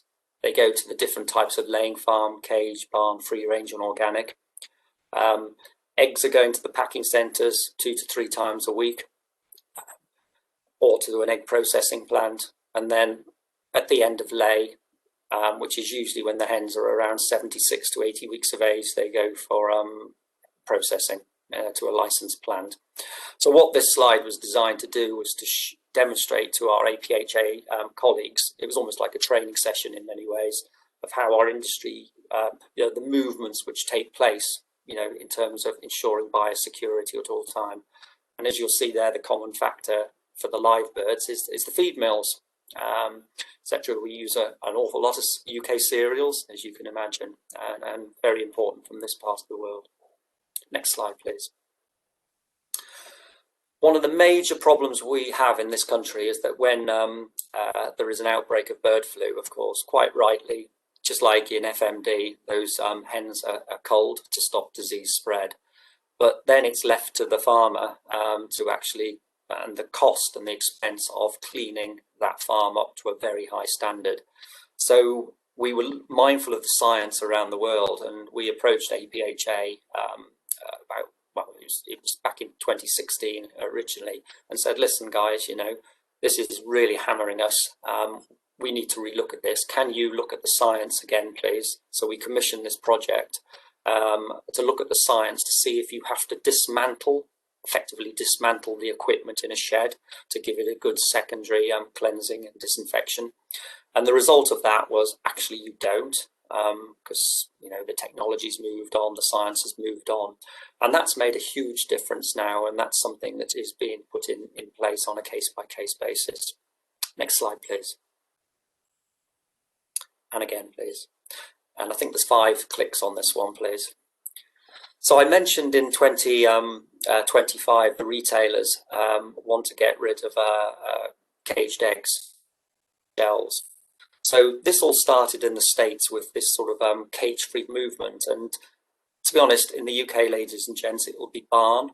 So that little yellow segment in the pie chart I showed you, which is a niche at the moment, is going to grow phenomenally over the next few years at the expense of cage.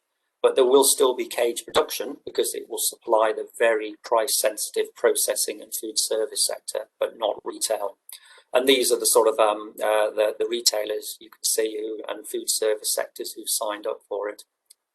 Next slide, please. So what have we done to approach this? Well, we sat down with a major retailer in Compassionate World Farming, and we developed a British barn standard, or a Lion barn standard, that effectively now retailers will operate to in 2025. And effectively it goes higher than legislation again, but is still commercially viable. Next slide, please. And again, please. Right. Okay. One more click, please. So I mentioned that trade was very important to us. Quite simply, the UK is a high cost producer. We believe we do things right, which probably adds to that cost. But we are hopelessly uncompetitive when it comes to third countries, noting, of course, we are a third country now, but other non-EU countries, let's put it that way. And as you can see here, 16% of the cost of producing a dozen eggs is the result of legislation on environment, food safety and animal welfare. Other countries, apart from those in the EU, do not carry that cost. It is a huge cost disadvantage.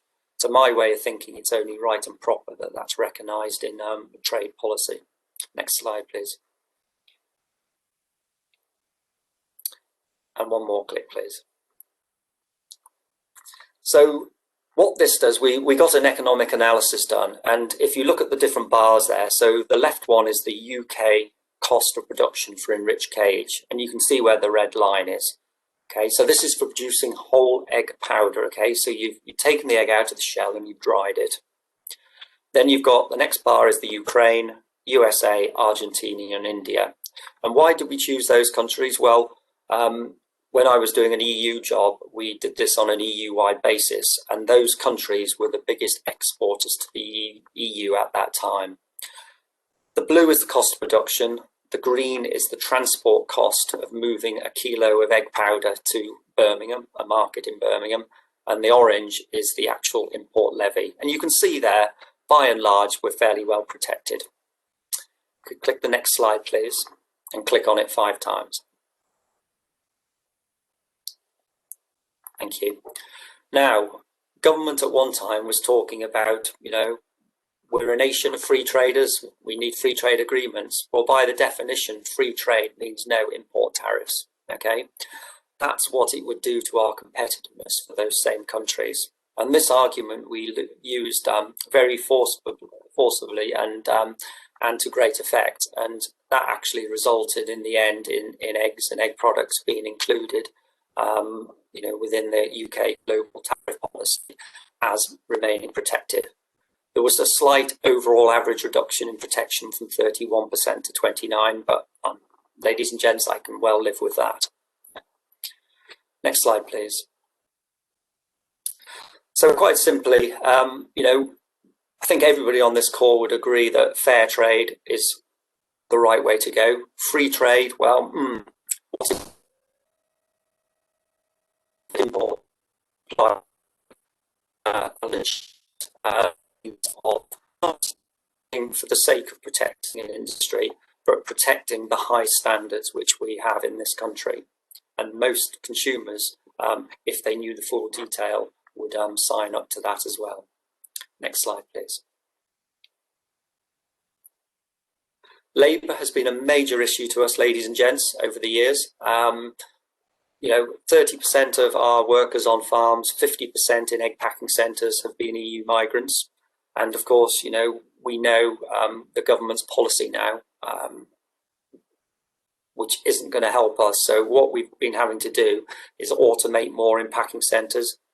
You can't do that on farms when chickens are there. You can use computers and fancy ventilation systems and feeding systems, etc. But you still need the eyes, ears and nose of the stockmen and women.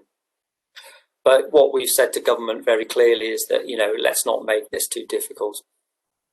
Next slide, please, and a couple of clicks. So the challenge, we've had the challenges, now the opportunities, ladies and gents, and quite simply, all of us have to eat. Next slide, please. So we spend about, and again, please, we spend about half our budget on promoting and marketing lion eggs and egg products. And for those of you who are old enough and wise enough to remember Edwina Curry, there's the lady herself on the left. She is a good friend of our industry now because she recognises the huge progress that's been made to get rid of salmonella in the UK. So she actually attended our 21st anniversary celebration as one of the hosts. And the guy on the left is Olympic diver Tom Daly, one of our ambassadors. Next slide, please. But so what we've done is a 3-year strategy for promoting lion eggs. Next slide, please. And this really is ensuring market growth and also ensuring that the lion continues to have penetration. So 95% of all the eggs today produced in the UK are to lion standards, totally voluntary, okay? And the retail penetration, as you can see there, is over 95%. Next slide, please. And it's the millennials, they are our target audience. There's 17 million of them. They're all into their health. They're all into their sort of protein, etc.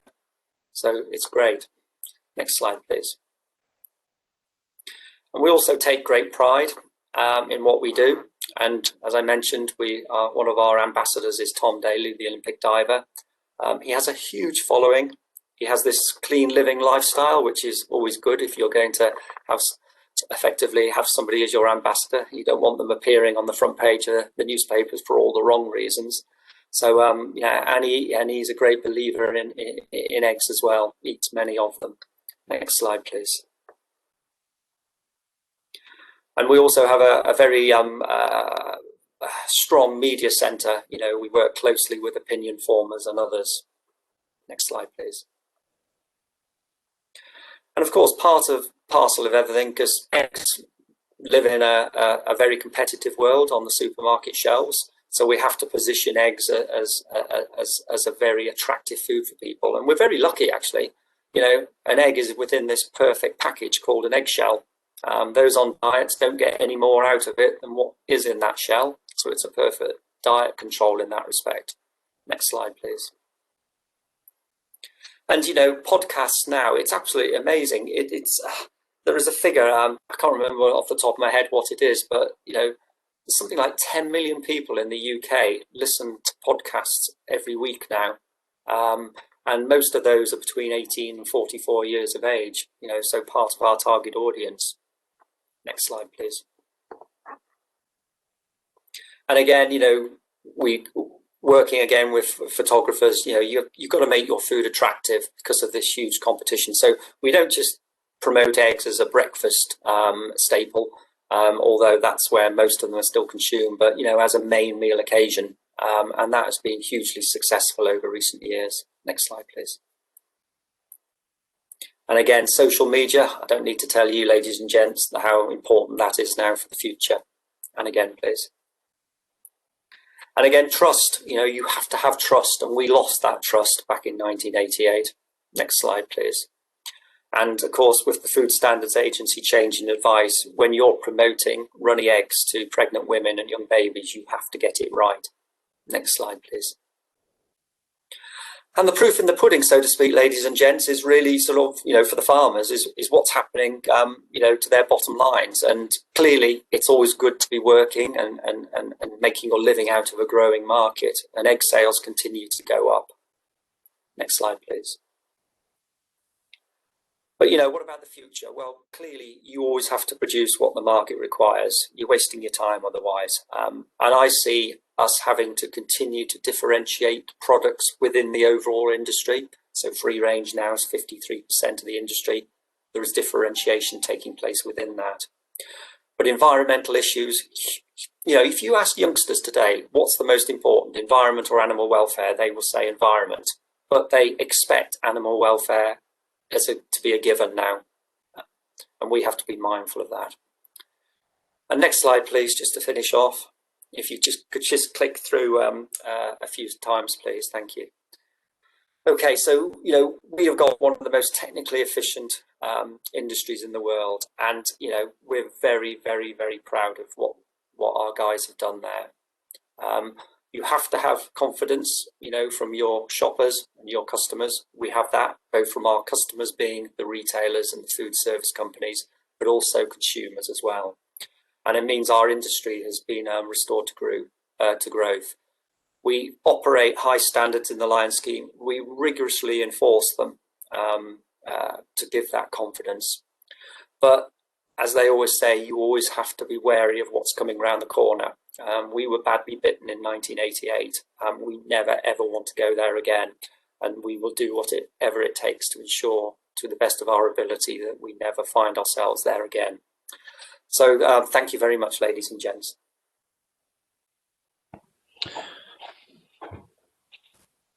Okay, mate, thanks for all those excellent presentations from the speakers. We were due to have 20 minutes for questions. We got 6, so I'm going to ask speakers to be punchy in your responses. I'm not going to do a summary of all the talk, so hold on tight. First one up, this one is to Gavin. Is an option to tax needed if a property is used for holiday lettings? That's a quick yes/no from you, Gavin, please. No, it's not, because it's a vatable supply in its own right. Brilliant. You've set us off well here. Right now, Adrian and Sam, back onto you. Question from Dan here. Remote monitoring, it's all great, amazing technology, etc., etc. Are we heading towards driverless tractors? And if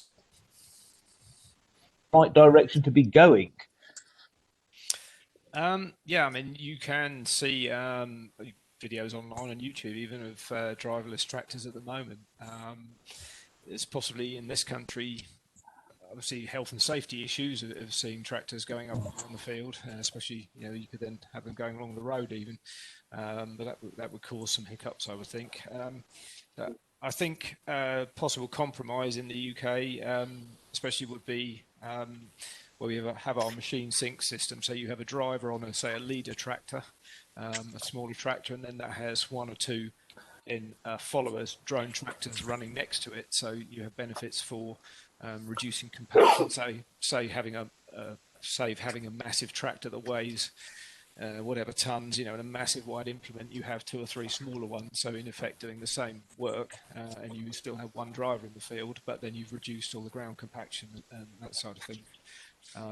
So yeah, that's definitely, you know, current technology. The other things you'll see is more things like the way drones and UAVs are piloted by the military. You have a driver sat in a remote station, and he has high definition cameras and sensors all around the equipment. So he's not necessarily actually on it, but he is actually controlling it via the sensors and the technology that is on there. So yeah. Okay. Times.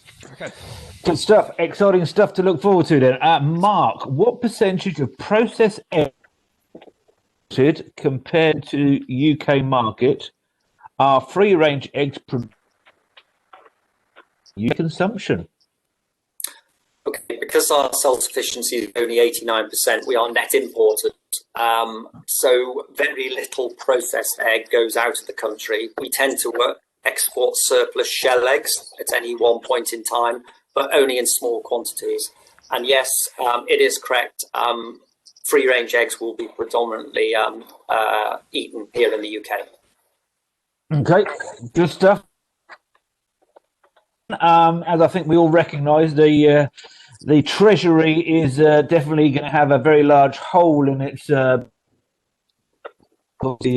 the difficulties we currently face with COVID, etc. So the question is, how do farming businesses prepare themselves, protect themselves from potential wealth taxes? So with the wealth tax, I think the current Chancellor of the Exchequer, Rishi Sunak, has rejected the idea of a wealth tax. But you can see it gaining traction to level up the wealth tax at the moment. And if it does gain traction, I think that supports the need to maybe make gifts down to the next generation sooner rather than later. To minimise potential impacts of wealth taxes. It's possible that family trust may be helpful in this regard as well. I think a wealth tax would represent a significant departure, a very significant departure from our traditional tax system, although it is in a number of European countries, and there's clearly a roadmap for the government to follow if they want to pursue that line.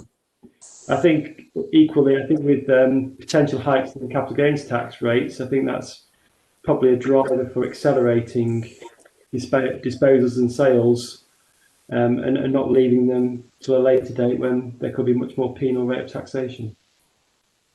Okay, thank you for that, Gavin. Katerina, I don't want you to miss out. Question for you. You talked about changing consumer habits and moving away from traditional protein sources to alternative sources as part of how we perhaps reduce our impact and footprint on the planet. Question to you, do you think some of that will be made to happen through nudging strategies and taxation, as we've seen with the sugar and sugar tax? Well, it's hard to predict at the moment. We are still quite thin on the policy, as I said. But if we want to make such a huge strides in all the directions, including the consumer behavior, I wouldn't rule out the taxes. Okay, that's very clear. I think we've run out of time. So to all the great questions, sorry we didn't cover them all off. Speakers, if you can respond to questions that we haven't covered off directly, that would be great. And I'll hand you back to Nick. Lovely. Thank you for that, Andrew. Before I wrap up, I'm pleased to say that Melinda is on the call from Jana. So I'd just like to give Melinda an opportunity just to explain some of the work of Jana, which, as I said earlier, is the charity we're pledging to support with the cost of our bacon rolls. Melinda, would you just like to say a few words, please?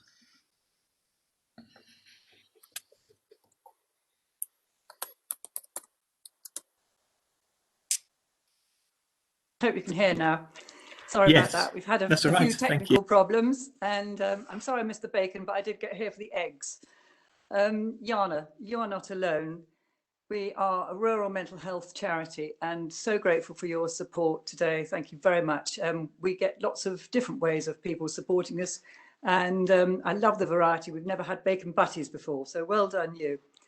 Jana is a very simple, sustainable mental health charity, and we support specifically those in farming and rural businesses. You will know that our industry is facing huge uncertainty, and adding to that, the events of this year, which are having an enormous impact on people of all ages, from all sectors, from children to the elderly. So 5 is the number to remember today. Here's my 5 minutes. One person in every 5 will suffer from poor mental health at some point in their lives. And those in farming are particularly susceptible to depression and tragically suicide, with 1 person in farming in the UK taking their life every week. And the biggest reason for this is the uncertainty. And you've touched on some of these. I've just heard with, first of all, Brexit and weather patterns, the difficulties of securing seasonable labour and bird flu. We've got cases of that within 10 miles of me now. So Jana focuses on just 5 things, and by doing those really well, we are told that this is known as sticking to the knitting. We keep it simple, sustainable, and we do it well. So first of all, we provide confidential support with a helpline, and the volunteers are Samaritans trained. Secondly, we fully counselling. We have 16 counsellors across Norfolk and Suffolk, and that counselling can be put in place within a few days. NHS counselling can take up to 9 months, I'm told. We build a better understanding of mental health. We help to reduce the stigma, and conversations just like this help people to know that it's a common problem and it's more than acceptable.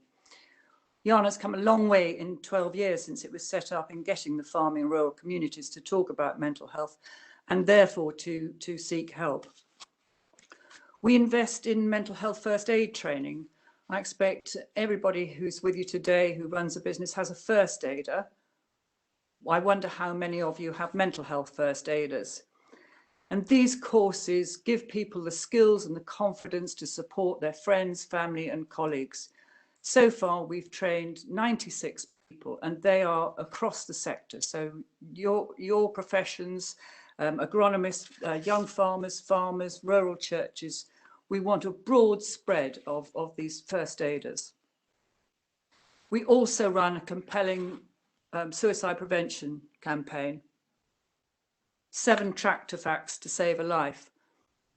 I'm married to a farmer, so I thought if we put suicide prevention on a card, they probably wouldn't pick it up, but put something that says tractor on a card and they will be curious. And it's no coincidence that those words contain the word act. So there are 5 core things, and there are 5 ways where anyone can help. We can all play a part in the well-being of others. You don't have to be a medical professional to help your family or friends or colleagues. And I'm sure you go about that in your daily lives.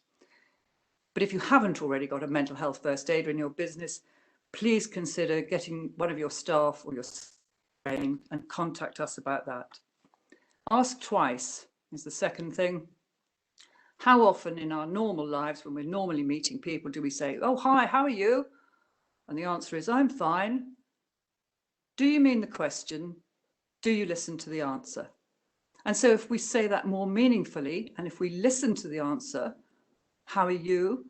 Are you sure you're okay?" If somebody sounds a bit wobbly, then you will open the door to a better conversation. And if you think that someone is feeling really desperate, please, please don't hesitate to act, as on that card. If somebody is feeling suicidal and you ask them, it doesn't put the idea into their head, but it could be the most enormous relief to them that somebody has recognized how desperate they feel. Next, please spread the word of what we do. You're doing that today. Thank you very much. The more people who know what we do, the more people we can help. Email us if you would like the leaflets, car stickers, vehicle stickers, or the suicide prevention cards, or if you'd just like to keep in touch. Fundraise, bacon butties, fantastic. But any other ideas for fundraising, always welcome. Thank you very much. Because, as I've said, it's not just the money, it's raising that profile of Jana. And the 5th thing is look after yourselves. Life is tough at the best of times, and it's pretty damn difficult now. So please take care of yourselves, Seek help if you need it, because depression is an illness, not a weakness. All of our work is confidential, but occasionally we get feedback. And last year we received a card from a mother of a young farmer which just said, "My son had been down and suicidal, but the counselling funded by Jana made an amazing difference. Thanks to the Jana support, I still have my son today." And that one card, that one comment, that one grateful mother means that it's all worthwhile. Thank you very much. Lovely. Thank you, Melinda, for that insight into the good work that Jana does. And I think, you know, in our own organisation, we take mental health very seriously. And I think it's important, you know, it's okay not to be okay and to reach out to colleagues and support each other. So it's really useful, and we're very pleased to be able to support the good work that you do with our events over the last week or so. Thank you very much. No, pleasure. So I'm conscious we're now 20 to 11. So just to wrap things up, I very much hope that you've enjoyed both events last week and this week, and that it's given you some useful insight into what to consider and perhaps how to position your farm to withstand the changes that are coming to the sector.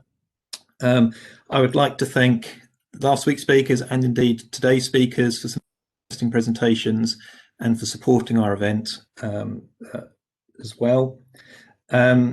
Last week's event and today's event will be available on our YouTube channel as recordings if there's anything that you'd like to hear again, or you perhaps missed last week, but do enjoy that. Do follow us on our social media channels. We're keen to support our clients, you know, certainly in the agriculture sector with the change coming up, and our clients generally. So there's various articles and events planned throughout the year, which you can see from our social media. The next event is Budget Breakfast, which follows the budget on the 3rd of March, and we can see whether some of Gavin's prophecies come true. So do join us on the 4th of March if you're able to. Other than that, thank you for attending this morning. As I say, I do hope you found it useful, and I wish you a good day. Thank you very much indeed. Cheerio.